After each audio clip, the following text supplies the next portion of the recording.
colored na, touchscreen pa!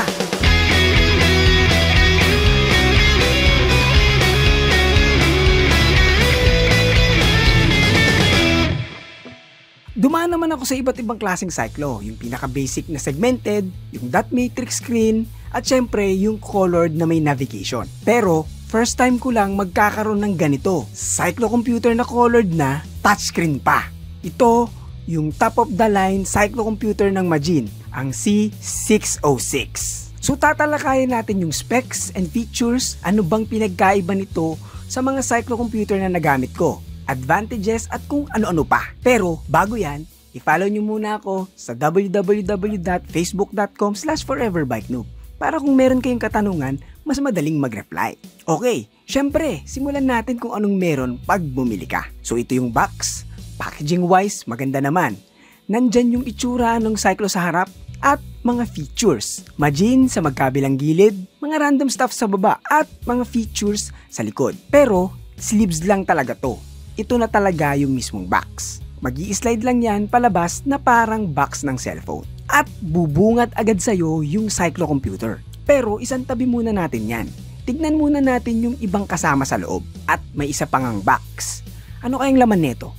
At ayun, user's manual na hindi nyo naman binabasa. Dahil mga Pinoy, hindi mahilig magbasa. Sabi nga ni JDM #1 Ramon Bautista, tunay na pogi, nagbabasa ng instruction manual. Kaya magbasa, hindi lang sa manual pero sa maraming bagay. So may dalawang plastics pa sa loob ng box. Yung isa, ang laman, USB cable pang charge, Type A to Type C yan. Wala nang kasamang power brick ito.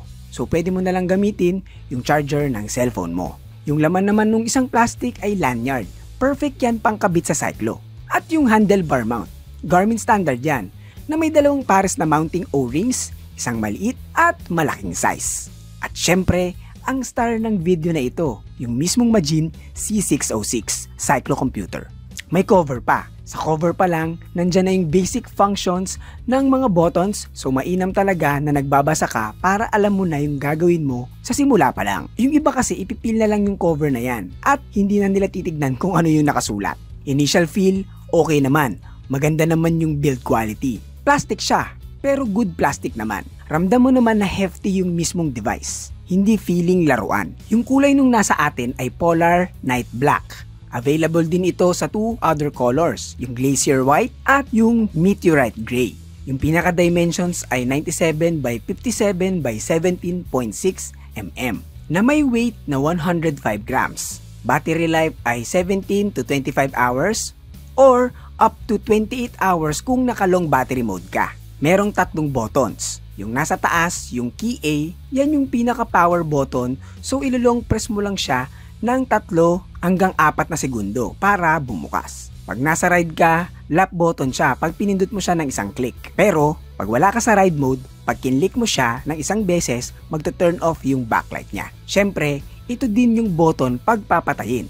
I-hold mo lang, tapos magpo-prompt na sa screen yung power off. Then, touch mo lang yun, mamamatay na yung cyclo. Sa lower left nung cyclo, key B, page switching button. So, pang-switch siya ng mga pages mo sa screen. And then, lastly, yung key C, start and pause button during the ride. Very simple, 3 buttons lang. Nasa magandang pwesto pa. Minsan kasi, pag nasa gilid yung mga buttons, accidentally napipindot mo yan pag ina-unmount mo or mina-mount mo yung cyclo sa barfly. Medyo annoying yun. Pero ito, walang button sa gilid. So, gusto ko yung design na yan. Kahit 3 lang yung buttons na yan, okay lang kasi yung cyclo ay may 2.8-inch colored touchscreen. Yes, colored touchscreen. So pag-usapan na natin agad yung touchscreen na to. Ito ang kauna-unahang colored touchscreen cyclocomputer ni Majin. Yung mga dati nila hindi colored. Alam yan nung mga nakagamit ng ibang cyclocomputer ni Majin. So ito yung flagship nila as of this moment. Yung screen made out of Asahi glass. So resistant to scratches yan from everyday usage. Inadapt din ito yung anti-fingerprint hydrophobic coating. So hindi yan basta-basta nag-smudge pag nabasa. Yung screen na to, capacitive naman siya tulad ng sa cellphone. Though, hindi siya parang phone na light touch lang gagana na. Itong cyclo, kailangan pa ng konting diin. Konti lang naman para gumana yung touch. So kung nakagamit ka na ng high-end na GoPro, parang ganun. Pero, the reason bakit ganun siya ay, hindi siya basta-basta magre-react pag basa yung screen. 'Di ba? Pag nababasa yung phone mo, minsan nag-ghost touch yan. Ito, mababa yung chance na gumanon. At dahil ganyan nga yan, kahit basa yung screen, mapapagana mo pa rin yung touch niya ng smooth. Kita nyo naman, gumagana pa rin yung touch kahit basa yung screen. Walang problema, nakakapaglipat pa rin ako ng pages kahit basa. Basta, may certain pressure yung pindot, gagana yan ng maayos. So touchscreen at yung tatlong button combined, magagamit mo yung Cyclo in any condition. Celebrate small or big wins with your special ones. Come to Brew Brothers Cafe, your destination for celebration. So tignan natin yung pinaka-GUI nitong C606. So pag binuksan mo ito for the first time, lalabas yung logo ng Majin. Then, tatanungin ka ng language, tapos may QR na lalabas. You have to have OneFit app sa phone mo at kung wala ka pang account, kailangan mag-register ka. Then, gagamitin mo yung app to scan the QR code para makonek mo yung Cyclo sa phone mo. Yung ibang customization kasi, sa app lang pwedeng gawin. Kaya, mas okay na iset mo lahat yun sa app. So, balik tayo sa GUI. Kung titignan mo, sa pinakataas parang cellphone lang. Yung time, yung GPS signal icon, Bluetooth, Wi-Fi, battery, nandyan lahat sa taas. And then sa baba nun, name nung may-ari. Next tile, total distance at total time recorded pag nagra-ride ka. Sa baba nun, yung ride types. Yung default ay road at commute. At para makagawa ka ng iba pang ride types, sabi ko nga, kailangan mo yung app. Up to 12 modes ang pwede mong ilagay dyan. Sample, sa OneLap Fit app, sa device setting, pwede kang mag-add sa ride mode. Then new, pwede mong palitan yung name, kunwari, climbing. Tapos, palit tayo ng icon. Then, ipapakita niya sa'yo yung first page. Pwede mo nang i-customize yan kung ilang tile yung ilalagay mo. Lagay tayo ng 2. Tapos, ilagay natin yung mga importante pag climbing. Then, gawa pa tayo ng isa pang page.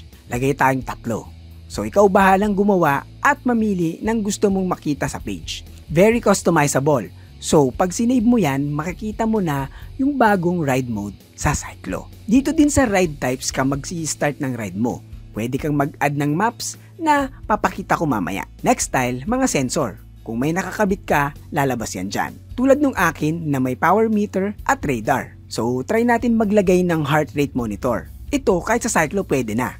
Click mo lang yung plus sign, tapos hanapin mo lang yung ikakabit mo. Sa kaso natin, heart rate monitor. Then yung mga nearby heart rate monitor, madedetect ng Cyclo. Pwede mo na i-add yan. So yan, may connected heart rate na tayo. Ganon din yan sa power at radar. At kung ano pa mang accessory na gusto mong ilagay. Okay, next tile. So sa baba nun, yung indoor training. Kung may trainer ka sa bahay, pwede mong i-connect yan para magawa mo yung mga workout at simulated routes. Wala lang akong indoor trainer kaya hindi ko mapakita yung mga setup nun. Pero pwede kang kumuha ng mga simulated routes, yung mga dating ride mo at i-import mo sa Smart Trainer workout para ma-ride mo indoor yung ni-ride mo dati. So pati yung mga terrain at ahon isi-simulate ng indoor trainer. Sa tabi nun, yung routes, dyan mo makikita yung mga route na nilagay mo. Balikan din natin yan mamaya. Smart Assistant. So ito yung mga automation and notification na pwede mong iset, like kung may Majin lights ka, pag madilim, automatic bubukas yung light basta connected sa Cyclo. Hindi ko lang mapakita kasi wala ako ng mga ilaw ng Majin. And then, yung mga notification.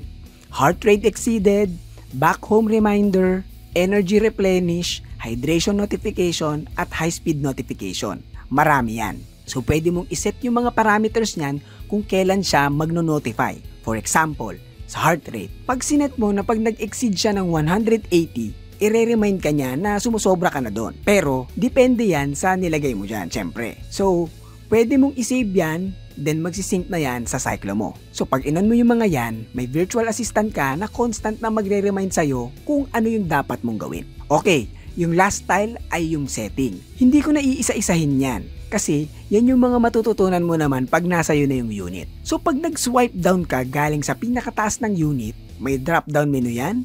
Nandyan yung silent mode, long battery, do not disturb. Nandyan din yung screen brightness, smart assistant ulit, at power management. At pag nag-swipe left ka, nandyan naman yung notification. Pag inon mo yung mga notification sa app, makikita mo dyan pag may phone messages ka. So, basically, parang cellphone mo lang, di ba?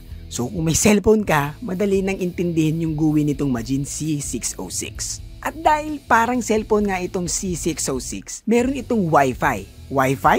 Bakit? Ang purpose nitong Wi-Fi ay para mas mabilis yung transferring ng data mo from Cyclo to cellphone or vice versa. For example, ito, sa mga nakagamit na ng mga basic Cyclo computers, pagkagaling mo sa long ride, napakatagal nung transfer ng ride data mo sa phone mo. Kaya hindi agad lumalabas sa Strava. Kasi Bluetooth yung nagtatransfer kaya minsan matagal. Itong Majin C606, ginagamit niya yung Wi-Fi technology. So, pag nakakonect yung Cyclo mo sa home Wi-Fi mo at yung phone mo nakakonect din, mas mabilis yung transfer ng data. Minsan nga pagka-uwi ko galing ride, pagka-connect ng app sa Cyclo, nagugulat na lang ako nasa Strava na agad yung ride eh. At ganun din pag nagta-transfer ka ng GPX file from phone to Cyclo. Mabilis din kumpara pag Bluetooth protocol ang ginagamit. At yung Wi-Fi connectivity na yan allows automatic AGNSS synchronization at pwede ding manual synchronization. So hindi na kailangan mag-antay na mag-lock pa yung GPS satellite ng Cyclo para makapag-ride ka na. Mas mabilis na yung connection ng GPS. Sabi ng Majin, same na daw sila ng ginagamit na chip ng Garmin watch. This video is brought to you by Pretty Petty the Podcast, ang podcast na nagbibigay opinyon na hindi nyo naman hinihingi. Kung gusto mong matawa at matuto, punta ka lang sa description for the Spotify link. At nasa connections na rin naman tayo. Ano ba yung pwede mong makonect na accessory dito sa Cyclo? Lahat ng gumagamit ng Bluetooth at ANT Plus, gagana yan. Kahit ibang brand pa yan. Speed sensor, cadence, power meter, radars, at heart rate sensor tulad nung kinonect natin kanina. Though, hindi mo naman na kailangan ng speed sensor para magamit yung Cyclo kasi GPS naman to. Pero kung gusto mo na mas accurate, pwede kang maglagay ng speed sensor. Tsaka pala, baka sa future magkaroon din si Majin ng headlights na makokonek mo sa Cyclo para magamit niya yung Smart Assistant function. So punta tayo sa navigation. Tulad ng ibang mga Cyclo, supported ni Majin ang GPX file export gamit yung OneLapFit app. So pwede kang gumawa ng ride sa commute or yung mga GPX files na galing sa Strava ng tropa mo. I-import mo lang yan sa OneLapFit at pwede mo nang isync yan sa Majin C606. Though, pwede ka namang gumawa ng route sa OneLapFit. Kaso, hindi ka makakagawa ng above 150 km na ride. Sabi ni Majin, i-update daw nila yung app about dyan. So, kung may mga ride ka na above 150, I suggest gawin mo sa commute yung route tapos i-import mo na lang sa OneLapFit. Kami, sa commute talaga kami gumagawa ng mga routes. Usually, si Papa Jesus dyan ang gumagawa, tapos sinisend nyo na lang sa amin, then ini-import na lang namin sa Cyclo. Para lahat kami may navigation. Okay, so pag magra-ride ka na, punta ka lang sa ride mode na gusto mo, tapos click mo lang yung plus button para makapag-add ka ng route. So yan na yung magiging navigation mo for that ride. So pwede ka nang mag-start ng ride, pwede kang mag-zoom in at zoom out sa map. Sa experience ko, nagagawa naman nung navigation yung trabaho niya. Napapakita naman niya sa akin yung route na kailangan kong puntahan. May mga streets pa yan. So parang normal na mapa. May setting din pala ito na water mode. So kung ayaw mong nakikita yung ibang street, gusto mo yung route lang, pwede yon. Meron din itong turn-by-turn notification para kahit nasa ibang page ka, malalaman mo pa rin kung need mo na bang lumiko kahit wala ka sa map page. As you can see, madali lang naman mag-swipe ng pages gamit yung touchscreen. And makikita nyo na nag-work yung power meter natin. Siyempre, Majin yan. Tapos may heart rate din tayo. So using the device is very easy, lalo na sa henerasyon ngayon na maalam ka naman sa paggamit ng cellphone. It's pretty much like your cellphone. So ilalagay ko yung spec sheet dyan sa gilid so you can pause. Kasi hindi naman lahat nababanggit ko sa video na ito. This Cyclo is a nice upgrade lalo na kung galing ka pa sa mga non-colored devices na wala pang navigation. Ito, colored na may navigation, touchscreen pa. If you're looking for a big upgrade at may konting budget ka naman, you can check this Cyclo. Or kung ito yung first na Cyclo na bibilin mo, pwedeng-pwede yan. Majin is a good brand naman pagdating sa mga cycling components. So, hindi ka natalo. Price, I will link sa description sa baba kasi paiba-iba yan, depende sa seller. Head down sa description, click mo lang yung link to see the price. At nandyan din pala sa description yung Facebook ko at Instagram. Follow nyo ako dyan. At kung hindi ka pa nakasubscribe, ano pang inaantay mo? Mag-subscribe ka na para sa mga susunod na videos gaya nito. Ako nga pala si Nat na nagpapaalalang manatiling bait no babang buhay para tuloy-tuloy lang ang pasok ng kaalaman. Paalam!